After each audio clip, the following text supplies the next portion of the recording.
Good afternoon and welcome to episode 40 of the Jacksonian. As I am yours truly, Jackson Johnson, and I have with me is the host of Locked On Braves, the co-host of Locked On Sports Atlanta for Locked On Braves Postcast, the writer for Braves Today, and the SEC beat writer for College Baseball National, the one and only himself, Jake Mastroianni. As we'll be going over our take on what is going on with the Atlanta Braves throughout the first half of the 2024 season and what they need to do to get a hold of the NL East again for the second half of the season. What's going to happen in the postseason? Will it be the same? Will it be like 2021? We'll wait and find out. But I will tell you though, it's going to be a wild ride. How you doing today, Jake? Hey, doing good, Jackson. Thanks so much for having me on to, as we said beforehand, have a little bit of a therapy session for Atlanta Braves fans. Oh man, it will be for sure. And it's going to be fun. But for those who don't watch enough of Locked On Braves, should I tell a little bit of the audience about yourself? Yeah, so I've been covering the Braves for a while. I took over the Lockdown Braves podcast during that 2021 season, so it was a great time to jump in there. But I've been doing freelance writing, obviously covering sports, Braves, and other teams for a long time. Graduated from Auburn University with a journalism degree. So love baseball, love covering baseball, love the Atlanta Braves. But yeah, you can find me on YouTube at Locked On Braves. You can find me on social media at Shortstop Ball and have links there to everywhere else I'm covering the Braves and baseball. Oh, yeah. Well, and we saw a little bit of what happened earlier this year with Ron Acuna. He had that knee injury and he's out for the rest of the year. But what's the timetable looking like for him?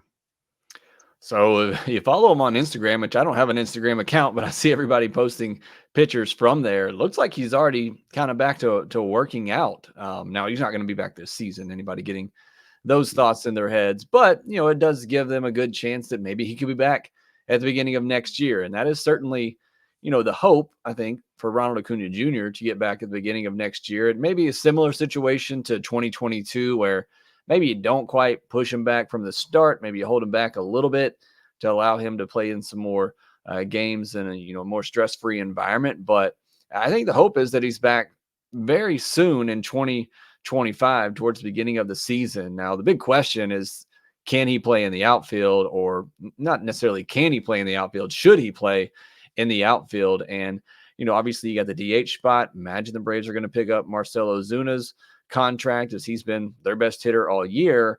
And so you don't really have many opportunities to get him spots in the DH, but you're going to have to keep him off those knees, off those legs a little bit. So that's going to be one.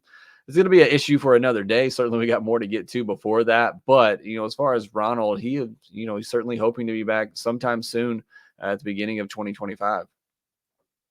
Well, I'm excited to see him come back in 2025. I can't wait for him to get the film bear. I'm glad he's doing all right. So it's and unfortunately it's been the second time in 4 years where he's had something like that. Yeah, I mean it's highly unfortunate. Obviously, you got one of the greatest talents in the game, and here he is having to deal with two major surgeries. And look, you also have to wonder too. He had a little scare in spring training, and then just never really showed that power, whether through spring training or even when he was playing for the Braves this year.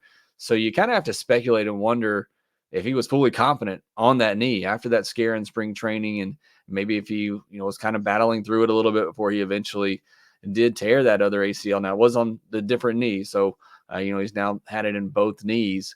But this does bring up a big question about the future for Ronald and what type of player is he when he comes back, because these are two major surgeries. You would have to think that's going to slow him down a little bit. Can he be that threat on the base pass that he has been before? Does he have that power? Does he trust those knees be able to get to that power that we've seen before? So I'm excited. I certainly want to see him back. The Braves could certainly use him at the top of the order, getting on base, 34% of the time. Braves could certainly use somebody like that. But there are certainly questions about what is he going to look like coming back. And even in 2022, when he came back, it was his worst year that he's had. before, the small sample size we saw this season. So, again, I'm rooting for him. Nobody's rooting harder for him. Want to see him return, want to see him healthy, and would love to see him get back, obviously, to that MVP level. But there certainly are big question marks of whether or not, he can get back to that level. Well, I can't wait to see him come back. I'm excited to see him come back, and most importantly, I'm glad to see that he's doing all right. And we're the Atlanta Braves are 8 games behind the Philadelphia, well, 8.5 games behind the Phillies in the NL East. However, they have a 4-2 record so far against them. The remaining matchups are through August 20th through the 22nd at home. And then there's a 4-game series from August 29th to September 1st.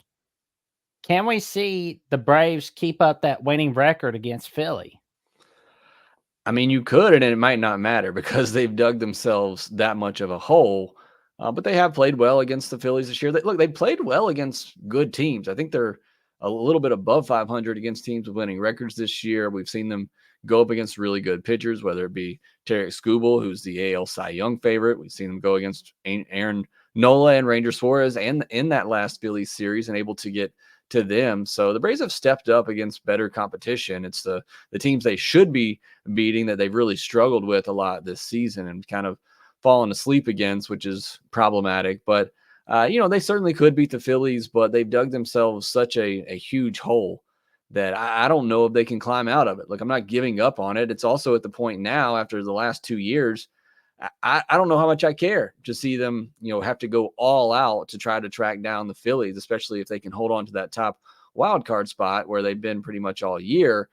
But I think the Braves certainly want to. But I mean, if you want to try to look at it, I mean, you got to get that thing down to within 5 games really quickly. Honestly, by the end of July, you have to try to get that thing down to 5 games. And I don't know if they can do that because the Phillies are just such a good team. I don't really see them going on too many long losing streaks. So it's certainly a tough challenge for the Atlanta Braves. Again, not ruling it out, but at the same time, I'm more concerned about, can they keep their pitchers healthy and rested in the second half of the season while maintaining their lead, at least on that top wild card spot, and then see what happens. If the Phillies do happen to slip and those games become a little bit more meaningful, those 7 head-to-head matchups become more meaningful. They could win all 7 of them right now, and they still wouldn't catch the Phillies. That's how big of a hole they've dug themselves. So again, not out of the question, but going to be a really tall task for the Braves.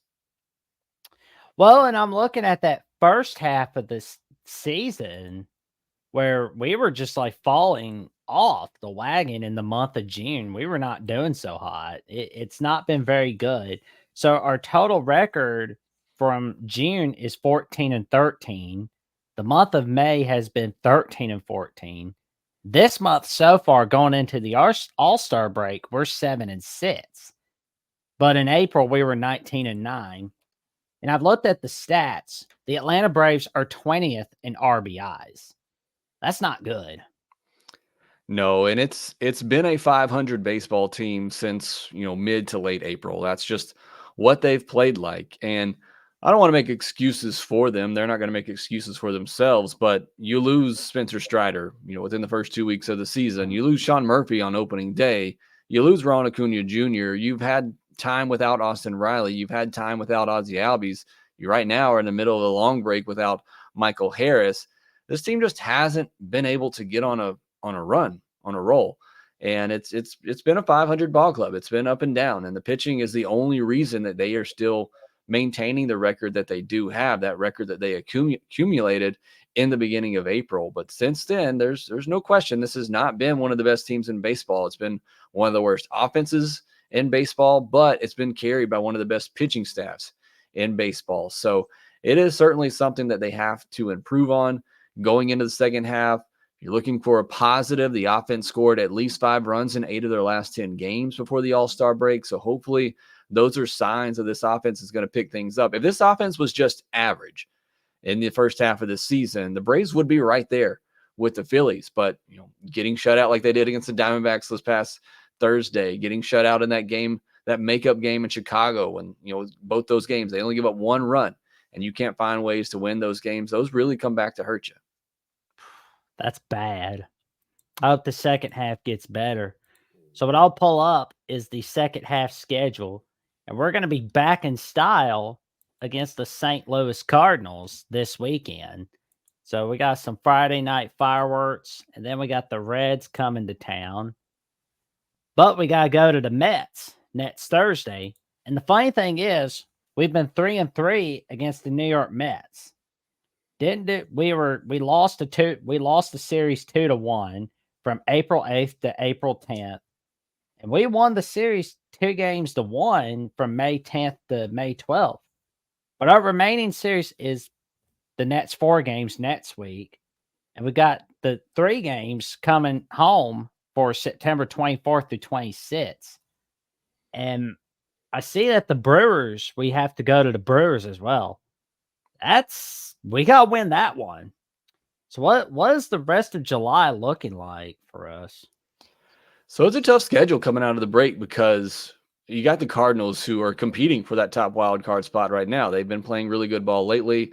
The Reds are a team, they got a lot of young talent. They want to win this year, and they're certainly in that competition for a wild card spot. The Mets have been playing much better baseball lately. I think last time I looked, they had that last wild card spot. And then you're playing the Brewers, who are atop the NL Central. So these are all teams that are right there in the mix for a playoff spot. So Braves got a tough schedule kind of coming out here. Now, look, the Braves are playing like they're capable of. They should be able to handle all of those matchups. But as we just talked about, we haven't seen them play like they're capable of consistently enough this year. So it's going to be a big test. And also, a lot of these teams are going to have to figure out what they want to do before the trade deadline. All of those teams are trying to figure out what they want to do before the trade deadline. How much are they going to go in? Will they go in at all?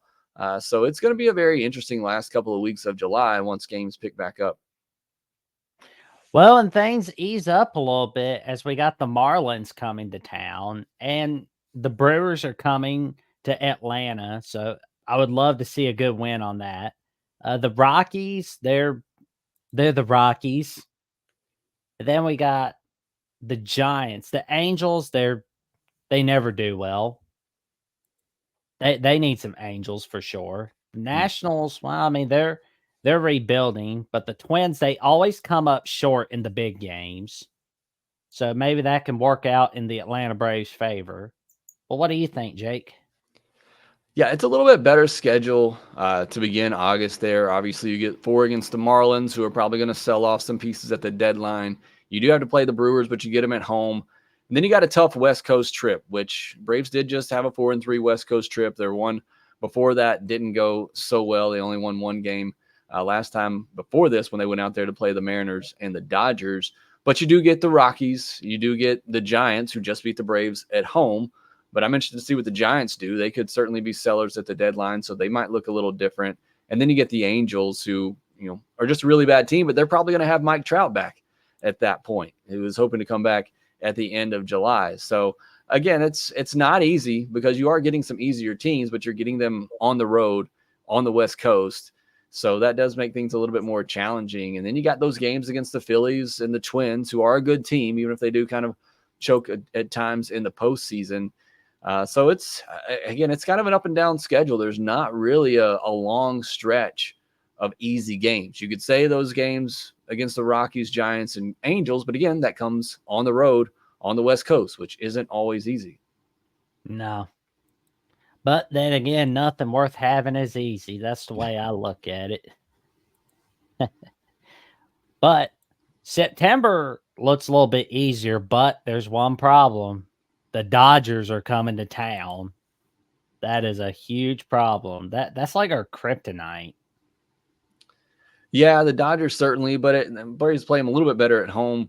But you do get a 4-game series against them, so that's going to be a little tough. But you do have the stretch before that where after that Phillies series, which is going to be a tough one in Philadelphia, 4-game series there. You do get the off day, and then you get 3 at home against the Rockies, 3 against the Blue Jays, who are going to be sellers at the deadline. Then you got the Nationals 2-2 in there mixed in. So that's going to be probably the best stretch left for the Braves, where they got some easier opponents at home. You got several off days to kind of rest up your guys. But then you do have the Dodgers for 4. We'll see what happens with the Reds at that point. Then you get the Marlins. Hopefully by that point, the Mets will kind of be out of it, but they're going to play the Braves tough at the end. And then the Royals have been a really surprising team this year. So we'll see if they're in it. So again, it's not an easy schedule at all for the Braves the rest of the way. They do have some easier teams in there, like the Rockies and the Marlins, but it's mixed in with some good teams as well. They're obviously going to be fighting for playoff contention. How fun would it be if we saw like a Braves Royals World Series? That'd be fun. Although like ESPN might be brokenhearted about what was there a Yankees Dodgers World Series? That's the second year in a row. It's like the MLB is going downhill. Oh, well, it's just fine to me. Yeah, no, I would love it. Bobby Witt Jr. is one of my favorite players. I thought he put on a good show at the home run derby on Monday night. His last swing falling just short. He's feeling the pain of a lot of Braves hitters this year who are having balls just die at the warning track. But I love Bobby Witt Jr. I like the Royals. I think they're a fun story. So that would certainly be one for me as long as the Braves come out on the winning side of it. that would be pretty cool. See another World Series, because I mean the Braves have a chance to be basically the Golden State Warriors of the MLB. Just get like 2-3 World Series before the end of this decade. Yeah, they're certainly in a window right now with this young talent and this core that you have locked up. That they, I hope they win another World Series. I think if you don't, a lot of fans are going to look at it like the '90s teams who won all those divisions but only had the one World Series to show for it. Now, to be fair, it is much more difficult to win a World Series today with the expanded postseason and the new format. It is a lot difficult to win a World Series, but the Braves have the talent to do so. They're in this window for the next 4 or 5 years, I believe. A lot of that depends on the guy we started talking about in Ronald and what he looks like coming back, and a lot depends on what the rotation looks like going forward, as you could lose Max Fried after this season. But hopefully, obviously, you get Spencer Strider back to lead things. So there's still a lot of talent here. The Braves are going to have several chances, I believe, over the rest of this decade to win a World Series. And look, you just got to get on a run at the right time. We saw it in 2021. I mean, that team wasn't picked to do much, but you got hot at the right time, had the right group and mix of players that was able to just get it done and win a World Series. These two teams the last 2 years have been much more talented, in my opinion, than that 2021 team, but they just weren't clicking at the right time and weren't able to get past the Phillies in the first round, a really good team. But so it comes down to a little bit of luck, some timing, but this team has the talent to continue to get back to the postseason, to get that chance. And then you just got to hope everything kind of falls your way. Well, as we've learned last season, and as we've learned throughout the other sports and other postseasons of the past, just because you're the 1 seed doesn't mean you're automatically going to win it all. No, it does not. It doesn't do you any good. And there are some people that still wonder, is with the new postseason format, is it actually beneficial to get that bye in the first round? I mean, it's not just the Braves who have suffered from that the last 2 years and that 5-day off break. I mean, you saw the Dodgers who got shut out. You had Mookie Betts, Freddie Freeman couldn't do anything in that first round series last year against the Diamondbacks. You've seen pretty much every team who has had that bye struggle except for the Houston Astros. They're really the only team that's figured it out these first 2 years. So I still believe it is most beneficial for you to win your division, to get one of those top 2 seeds and get that bye, because anything can happen in a 3-game wild card series. But it definitely hasn't been the advantage that I think Major League Baseball thought it would be for these top 2 teams in each league getting those byes. Yeah. But it will be interesting to see who we play in the postseason. All we got to do is get hot at the right time, as you said. We'll be good to go. I mean, some people have said, the Braves are not built for the postseason. What do you think when you hear that? Yeah, I mean, is there one true design for a postseason team? I mean, if there were, I think every team would do it. I think the Braves. Look, maybe baseball fans don't want to hear this. I think baseball teams put the best talent they possibly can on a roster and hope that they stay healthy and hope that they play good at the right time. And I hate to put it that simplistically, but that's why I'm more a fan of 162, because I feel like building a roster, building talent, creating depth is over 162 to prove who is the better team. Obviously it's a much larger sample size than what you're going to get in 1 month and a 3-game series and a 5-game series and a 7-game series in October. 162 is going to more often than not tell you who the best team in baseball is, but we're a society that's driven by postseason. We're driven by, that atmosphere, that intensity that the postseason brings, and it's fun and I enjoy it, but it's not always the best indicator of who is the best team in a sport in baseball where, it truly is. It's not just a game of inches. It's a game of centimeters. A wrong call by a human doesn't go your way, which happens several times in a single game. There's so many variables in a baseball game that can swing things. An infield fly rule that shouldn't have been called. Just so many things that can go wrong in one baseball game that changes everything. But I think the Braves are going to get there. I think they're going to have those opportunities. The Diamondbacks were an 84-win team last year. Some people saying they didn't even deserve to be in there because they're barely over 500, and they make a run to the World Series. So the Braves certainly have the ability to do that. I think the people that say the Braves aren't built for the postseason, I think are people that believe you have to have that fire and that energy that you see in that Phillies clubhouse. The Braves would have that fire and energy if they were winning those games. It's funny how that comes when you're winning. All of a sudden, you're the team that's fiery and getting excited. But when you're losing, you're obviously not going to show those emotions. So sometimes you have to make it. There are certain personalities. Everybody talks about Jock Peterson and the personality that he was. But on the offensive side of things, it is an offense that's built on home runs, and you're just not going to get that as much in the offseason. So if there was one thing about this team that I would maybe agree with the notion that they're not built for the postseason, is that they don't know how to score in different ways. They only know how to score by hitting the long ball. And when that doesn't come, they really struggle to put runs on the board. Yeah, we're tied 10th in home runs with 109 total home runs for this season. So that's I want to see it get higher. Yeah, it's a 40% drop from last year where they hit 307 over the entire season. For sure. And we got to get better at the stolen bases. We're 26th. That's not good. Yeah, but nobody can run. With Ronald gone and Michael's been out for a while now, there's just not many people in this lineup who are going to run. Ozzie should, I believe, be able to steal some more bases, but he doesn't. And when he gets hits, it's usually either a double or a home run. So he doesn't have as many chances to steal because he doesn't walk either.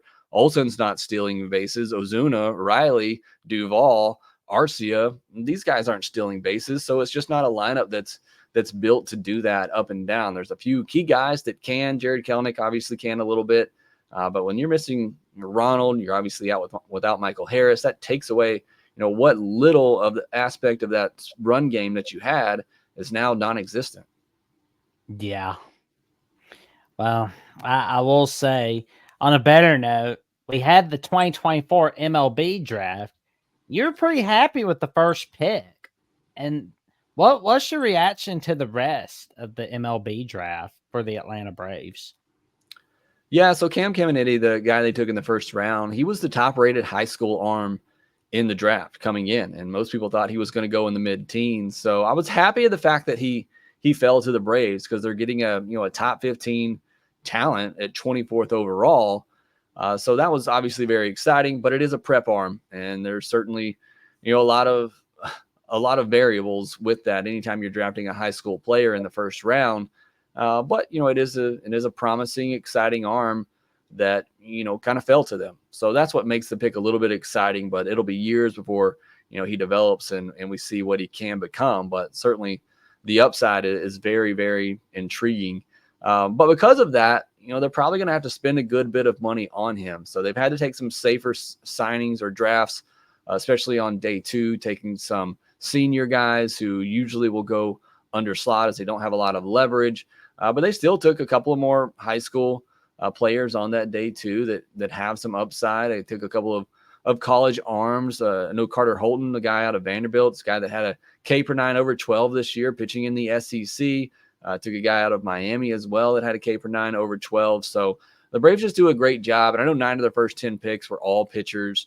And Braves just continue to do that. And they have such a great player development staff and developing starting pitching. So why not lean into that? And if these guys, whether they make it to the Braves big leagues or not, these are still going to be valuable pieces in trades. And so if you have the talent evaluators to be able to recognize these guys, you feel like you can get them in your system, develop them, and then, like I said, either turn them into the future of this rotation, which with pitcher injuries, you're always needing to churn out arms, or people for that same reason are always looking for arms. And so you can use those guys in trades to go get a bat if you need to.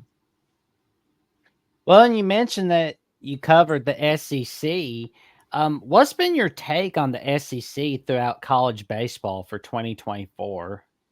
I think it was another banner year. Two SEC teams made it to the finals once again, and they've turned out some of the best talent again. You had, a year after you had, Dylan Cruz, you had Wyatt Langford, Paul Skeens, who are three very elite talents and elite players. This year you had a Hagen Smith, you had a Charlie Condon, you had a Jack Caglione, and Chase Burns gets drafted from Wake Forest, but he was with Tennessee before that. So, I mean, it's just, there's so much talent in the SEC. It's a minor league development conference at this point. It's not AA, but I do think you can somewhat compare it to the lower levels. It's just that much talent, and it just seems to be getting better and better. Tennessee, just what they continue to do there with Rick, with Tony Vitello, it is just, pretty incredible. And they're finally able to get that championship. I think they had 4 players go on day one.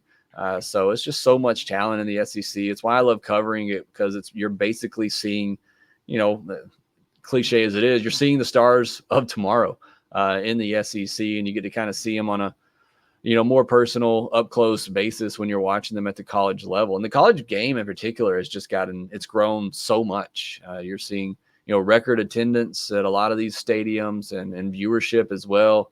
It's, the postseason format there. To me, obviously as a baseball fan, it's my version of the March Madness. I love the NCAA tournament. I think it's super exciting, especially those first couple of weeks with all the teams playing. There's games going on all day long. So I absolutely love it. And again, I feel like it's a sport that's just continuing to grow as you're getting these players who, look at a Paul Skeens that was pitching at LSU last year, and now he's starting the All-Star game. So you're also getting to a point now, because of NIL money, and this is a much deeper discussion, that you're getting players that are foregoing, going in the MLB draft because they want to go to college, because they can get that experience, they can get that development, and they can make a little money themselves and set themselves up for maybe more money in the draft down the road. So I think the college game is just getting better and better. Well, I will say next year's edition of the Texas A&M matchup is going to have a huge record attendance. That's a fun one. Texas saying the coach swap there. It was just it was an interesting. I left my family for Texas A&M. Yeah, it was a wild 48 hours there with Schlossnagle and him flipping. Not only that, going from TCU then to Texas A&M and now to Texas. I mean, he just wants to make everybody in Texas angry. So I can't wait to see that matchup. What's he gonna leave Nets for, the Colorado Rockies? Yeah, I don't know. Texas, my love life. Yeah. 24 hours later, I got the job of a life in the MLB. Yep. That's all it takes. Money talks, BS walks, as they say. Oh, man. And as we wrap up episode 40 of the Jacksonian, for those who would like to get coverage of the Atlanta Braves, SEC baseball, and the Postcast, where can they find you? Yeah, you can find me on X. You can find me at Shortstop Ball. You can find me on YouTube at Locked On Braves. You can follow the podcast as well on X at _Braves. And that's where I do most of my work. Obviously, College Baseball Nation, I'll start covering that again once the season picks up in February, covering the SEC there. So, love covering baseball, love baseball in all its forms. Come follow me on social media, and you can find out everywhere that I'm talking and writing about baseball. Tune in to find out what Jake Mastroianni is talking about on Locked On Braves and on College Baseball National, as he gives his top takes on SEC baseball and on the Atlanta Braves. And as for me, you can find me on Jackson Johnson 979 right here on YouTube, where I'm 151 subs away from the magic number 500. You can find me on X at Jackson09960335. and on Instagram and Threads at Jackson Johnson 543 908. And also, you can tune in for the next episode of the Jacksonian with episode 41, as I bring in the host of Locked On Boston College and the publisher of Eagles Insider from 247 Sports, AJ Black, as we will be going over quite a lot about Boston College football. Stay tuned. You're not going to want to miss it. And until next time, this is Jats Johnson, host of Jacksonian, wishing you all a happy day and a happy rest of the week. And stay safe, stay cool, stay away from the heat.